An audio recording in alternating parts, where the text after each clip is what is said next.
Paul. Yes. Kumusta na? Great smile. Ito. So, second dance sport mo. Pangatlo mo. Pangatlong dance. Pangapat. Pangapat na to. Pangatlo. Veterano na to sa dance Veterano na. So this time, yung mga nagawa nyo is more on the Latin side. Itong mangyayari sa atin today is the standard side na tayo, yung mga lagi magkadikit. But of course, I'm not gonna get into that kasi mabilis yung pyesa natin. Kaya kung yung magkakaroon man tayo ng mga side-by-side, medyo may distance na konti palayo, hindi nakadikit. Kaya professionally kasi kailangan nakadikit siya. But I'm not gonna risk that kasi baka mamaya makakos tayo ng aksidente, injury, and whatever. And sa sobrang bilis ng music, hindi siya ganun advisable on that end. So, marami tayong jumping na mangyayari. Wow. Yes. So, kailangan natin i-ready ang mga legs natin, ang quads, at saka yung ating calves, pati ankles natin.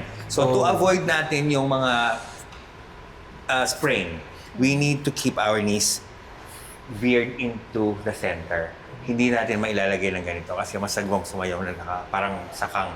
So, kailangan medyo papiki siya. Yes, ganyan. So, ang movement din natin, we're gonna work on chassis muna tayo. Chassis tayo, in a chassis, we go for 1, 2, 3, 4.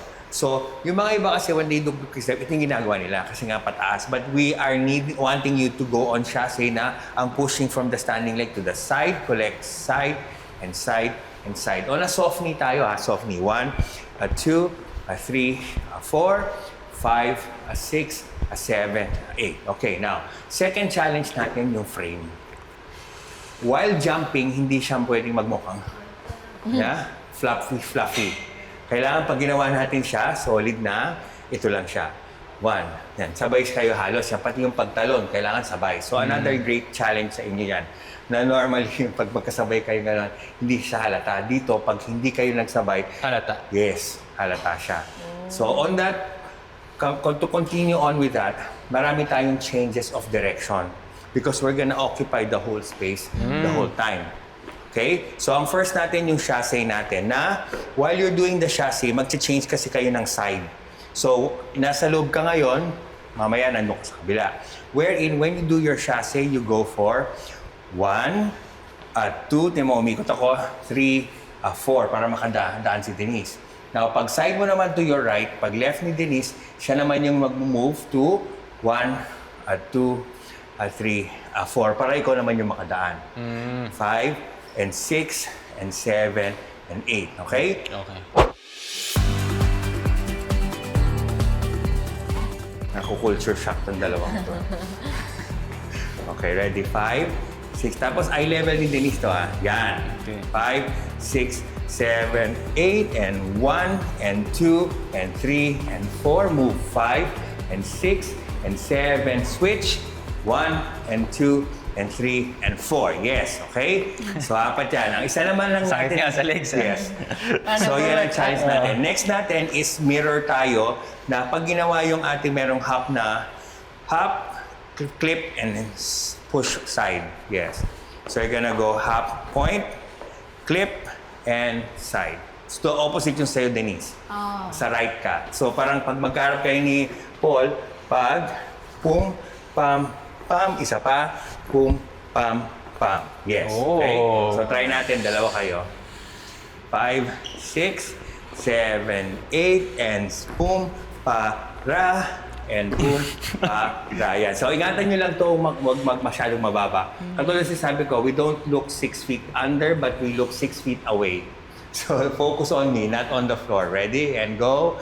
And boom, boom, boom. Yes, that's it. And ta, ta. Yes. Okay, good. Para mas magandang line. Now, ang i-add natin doon yung ating chassis. Meron tayong parang moving ng hop, hop, side,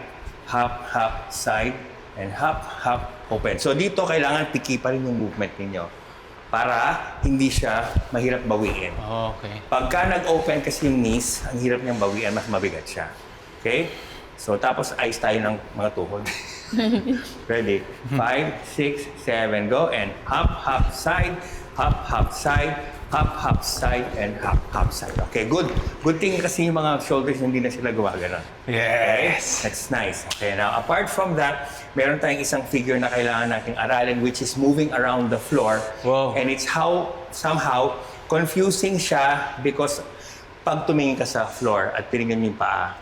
Saan ako titingin, coach? Sa kanya lang? movement mo, itong direction mo, pupuntirihin mo to. Pag nagpalit kayo ng pwesto, Denise will focus on your right shoulder naman. So, ang movement natin is, ano yan mirror tayo. Parang 1, 2, 3, 4. Padaanin mo si Denise. 5, 6, ikaw naman dadaan. 7, 8, 1, 2, 3, 4. Ganito muna tayo para tayong mga robots ang umpisa, di ba? Parang ginagawa din ng Yes. cameraman eh. Yan, okay? Yes, sasayaw na rin yan. Try Mga ganun din. Yes, napapasayaw na rin yan. So, try natin ulit. Kayong dalawa na. So, ang challenge, greatest challenge, hindi pala ako titingin kay Yes, Dennis huwag ka dito. titingin. Ito yung makikita mo niyang side na to. Pwede kayo. Pag masanay na tayo nito, pwede na kayo magkatingin kasi malalaman nyo na yung ano niya, yung rotation niya. So, isa-isa ha, go. Parang 1, babanat kabila. ako. 2. Ay, sorry. Go. Parang babanat ka. Go. 1, labas. 2, 3, 4. Denise, labas. 5, open. O, labas. 8, go. 1, 2, 3, 4, 5, 6, 7, 8. Bilisan natin. 1, 2, 3, 4, 5, 6, 7, 8, and 1, 2, 3, 4, 5, 6. Now run 2. 1, 2, 3, 4, 5, 6, 7, 8, and 1, 2, 3, 4, 5, 6, 7, 8. Wala, Yes. coach, na-distract ako, nakatingin ako sa...